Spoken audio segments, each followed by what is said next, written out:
वज़ीर-ए-आज़म शहबाज शरीफ का किसानों की शिकायत पर नोटिस। किसानों से गंदम की फौरी खरीदारी का हुक्म। गंदम खरीदारी का हदफ 1.4 मिलियन मैट्रिक टन से बढ़ाकर 1.8 मिलियन मैट्रिक टन कर दिया गया। पास्को को गंदम खरीदारी की हिदायत, शफाफियत और किसानों की सहूलत को तरजीह देने का कह दिया।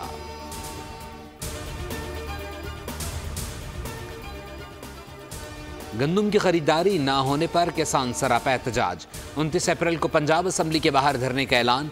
चेयरमैन किसान इत्तेहाद हसीब अनवर कहते हैं मुतालबात पूरे होने तक बैठे रहेंगे। हुकूमत मुकर्रर करदा इमदादी कीमत पर गंदम खरीदारी यकीनी बनाए।